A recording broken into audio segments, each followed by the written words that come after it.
Masechet Nedarim, traité Nedarim, Daf Mem Gimel, feuille numéro 43. Nous sommes à la feuille 42, 3 lignes avant la fin. Matitin Mishta, Mudarana Mechavero, si une personne a été interdite par un vœu fait par une autre personne de profiter de lui, Loya Shilenu ne pourra pas lui prêter des objets, Veloishal Mimenu ni de lui en emprunter. Loyalvenu, il ne lui prêtera pas d'argent, Veloyalve Mimenu, et il ne lui en empruntera pas.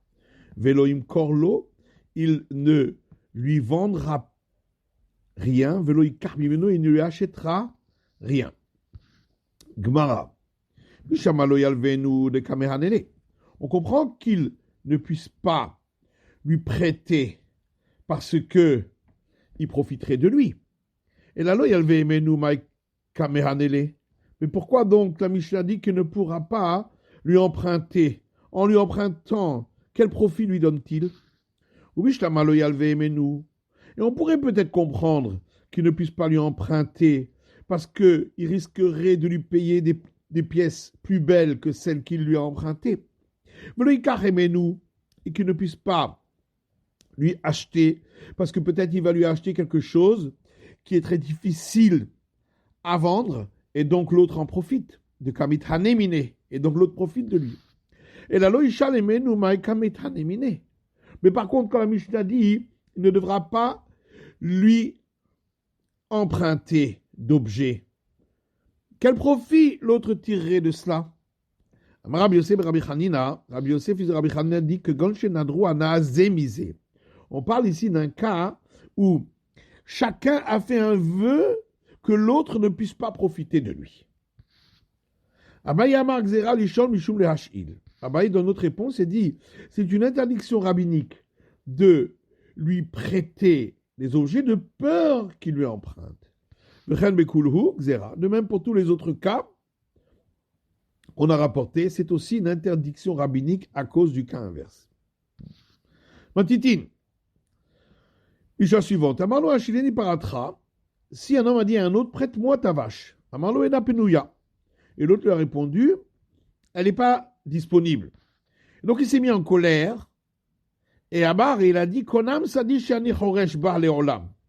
Je fais un vœu sur mon champ de ne pas le labourer avec cette vache à tout jamais.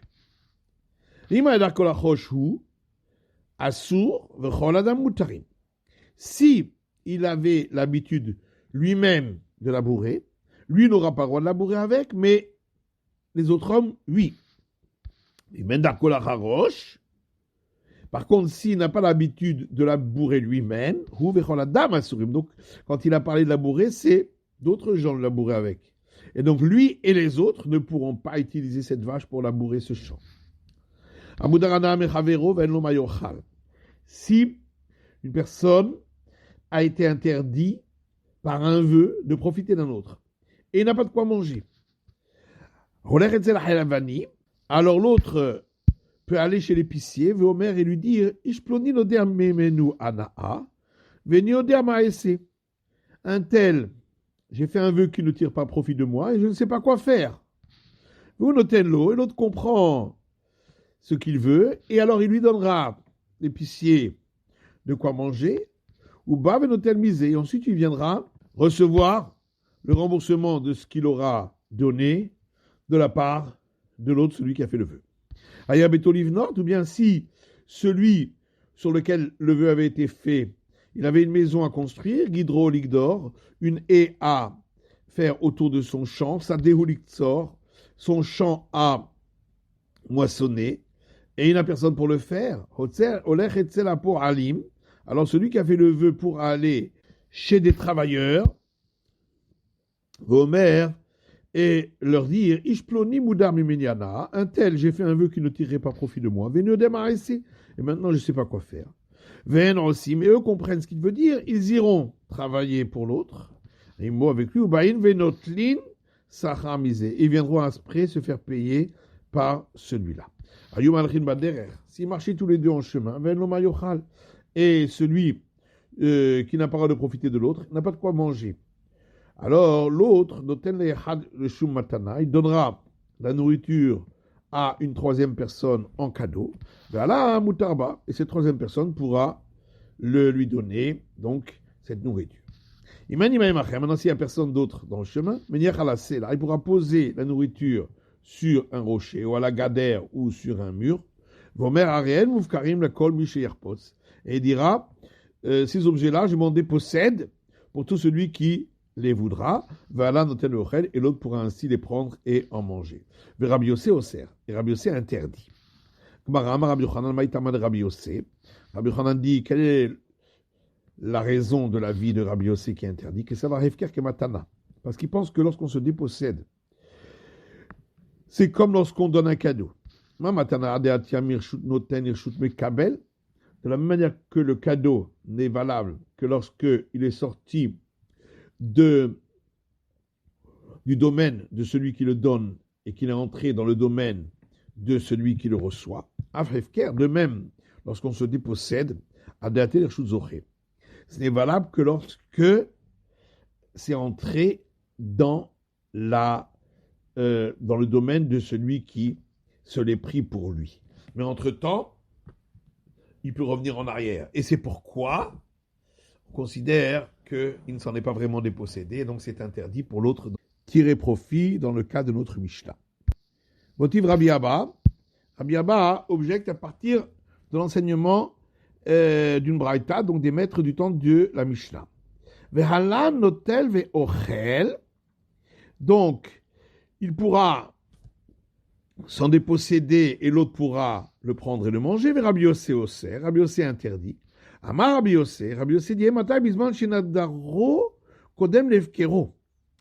Dans quel cas nous avons dit ça? Uniquement dans le cas où il avait fait le vœu avant de s'être dépossédé de cette nourriture. Mais si sa dépossession a eu lieu avant qu'il ait fait le vœu, Arezé Moutar, dans ce cas-là, ce sera permis d'après tous.